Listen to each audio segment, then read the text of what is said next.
नमः शिवाय। नमस्ते मेरे प्रिय भक्तों, मैं हूं आपका साथी और आज हम एक बार फिर उस अनंत ज्ञान की गहराई में उतरेंगे जो हमें हमारे परमपिता भगवान शिव और माता पार्वती की कृपा से प्राप्त होता है। क्या आपने कभी सोचा कि इस संसार में अच्छे लोग जल्दी क्यों चले जाते हैं? क्यों उनकी मृत्यु शीघ्र हो जाती है जबकि बुरे लोग लंबा जीवन जीते हैं? आज हम कैलाश पर्वत की उन पवित्र ऊंचाइयों पर चलेंगे जहां माता पार्वती ने भगवान शिव से यह गहन प्रश्न पूछा था। भगवान शिव ने एक कथा के माध्यम से इस रहस्य को उजागर किया। तो आइए इस दिव्य कथा को सुनें और जीवन के इस गूढ़ रहस्य को समझें। इस कथा को अंत तक सुनें और यदि आप भगवान शिव के सच्चे भक्त हैं तो कमेंट में नमः शिवाय अवश्य लिखें। एक बार की बात है जब भगवान शिव और माता पार्वती कैलाश पर्वत पर विराजमान थे। माता पार्वती के मन में एक प्रश्न उभरा। उन्होंने भगवान शिव से कहा, हे प्रभु, मैंने देखा है कि इस संसार में अच्छे लोग अक्सर दुखी रहते हैं और उनकी मृत्यु भी जल्दी हो जाती है, जबकि बुरे लोग सुख भोगते हैं और लंबा जीवन जीते हैं। इसके पीछे क्या रहस्य है? भगवान शिव मुस्कुराए और बोले, हे पार्वती, तुम्हारा प्रश्न गहरा और महत्वपूर्ण है। यह सवाल हर उस मनुष्य के मन में उठता है जो जीवन और मृत्यु के नियमों को समझना चाहता है।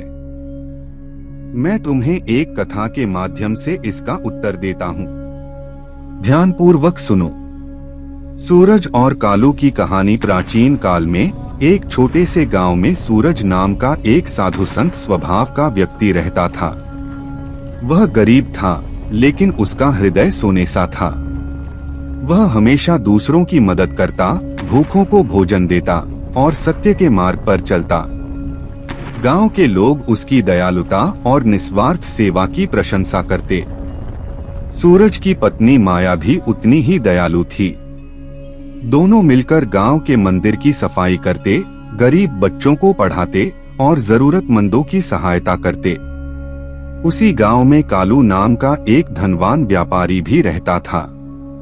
वह स्वार्थी, लालची और दूसरों का शोषण करने वाला था। वह ऊंचे दामों पर अनाज बेचता, गरीबों को कर्ज देकर उनकी जमीन हड़प लेता और कभी किसी की मदद नहीं करता था। वह सूरज को ताना मारता, अरे सूरज, तू अपनी सारी कमाई दान में बांट देता है। देखना, एक दिन तू भूखा मरेगा। एक साल गांव में भयंकर अकाल पड़ा।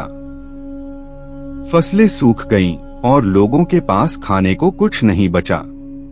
सूरज ने अपनी छोटी सी बचत से अनाज खरीदा और गांव वालों में बांट दिया।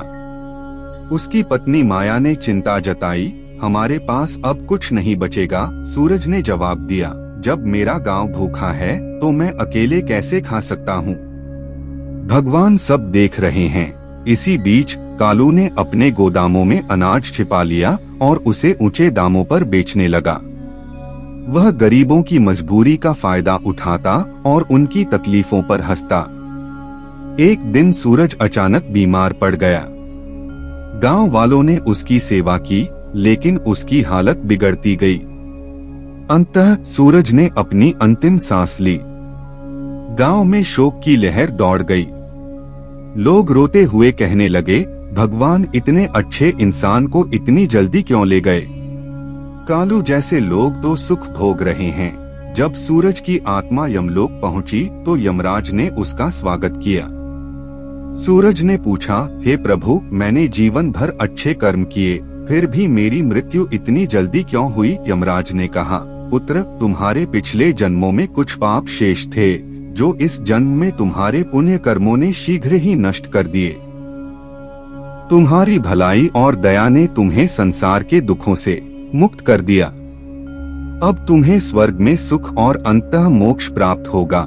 यमराज ने आगे कहा, रही बात कालू जैसे लोगों की, वे अपने पिछले जन्मों के पुण्यों का फल भोग रहे हैं, लेकिन उनके बुरे कर्मों का हिसाब अभी बाकी है।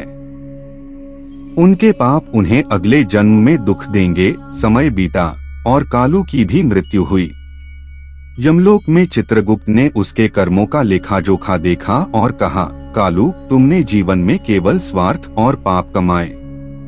अब तुम्हें अगले जन्म में इनका फल भोगना होगा। कालू की आत्मा अगले जन्म में एक गरीब मजदूर के रूप में जन्मी, जिसका नाम था रघु। रघु का जीवन दुखों से भरा था। उसे भूख, अपमान और कठिनाइयों का सामना करना पड़ा, ठीक वैसे ही जैसे उसने पिछले जन्म में दूसरों के साथ किया था। एक दिन रघु मंदिर के बाहर भूख से बेहोश होकर गिर पड़ा। एक साधु ने उसकी मदद की और उसे होश में लाया। रघु ने रोते हुए पूछा, मेरे साथ ऐसा क्यों हो रहा है? साधु ने कहा, पुत्र, यह तुम्हारे पिछले जन्म के पापों का फल है, लेकिन सच्चा पश्चाताप और अच्छे कर्म तुम्हारा भविष्य बदल सकते हैं। रघु ने उस दिन से अपना जीवन बदल लिया। वह मेहनत से कमाता और जरूरतमंदों की मदद करता। उसने बीमारों की सेवा की और धीरे धीरे उसके जीवन में शांति और सुख आने लगे। जब उसकी मृत्यु हुई तो उसकी आत्मा को एक बेहतर जन्म मिला, जहां उसने आनंद और शांति का अनुभव किया। भगवान शिव ने माता पार्वती से कहा, हे देवी, अच्छे लोग जल्दी मृत्यु इसलिए पाते हैं क्योंकि उनके पुण्य उन्हें शीघ्र ही संसार के बंधनों से मुक्त कर देते हैं। उनके कर्मों की शक्ति उन्हें मोक्ष की ओर ले जाती है। वहीं बुरे लोग अपने पापों के कारण इस संसार में बंधे रहते हैं ताकि वे अपने कर्मों का फल भोग सकें। कर्म का चक्र अटल है और कोई भी इससे बच नहीं सकता। माता पार्वती ने सिर झुकाकर कहा, हे प्रभु, आज आपने मेरे मन के सभी प्रश्नों का समाधान कर दिया। अब मैं समझ गई कि अच्छे लोगों की जल्दी मृत्यु उनके पुण्यों का फल है, जो उन्हें परमात्मा के करीब ले जाता है। मित्रों, जीवन में अच्छे कर्म करें, क्योंकि वे आपकी आत्मा को हल्का करते हैं और मृत्यु के बाद शांति प्रदान करते हैं। बुरे कर्म आत्मा पर बोझ बनते हैं और दुख का कारण बनते हैं। यदि आप सत्य, दया और सेवा के मार्ग पर चलेंगे तो आपका जीवन और परलोक दोनों सुधर जाएंगे।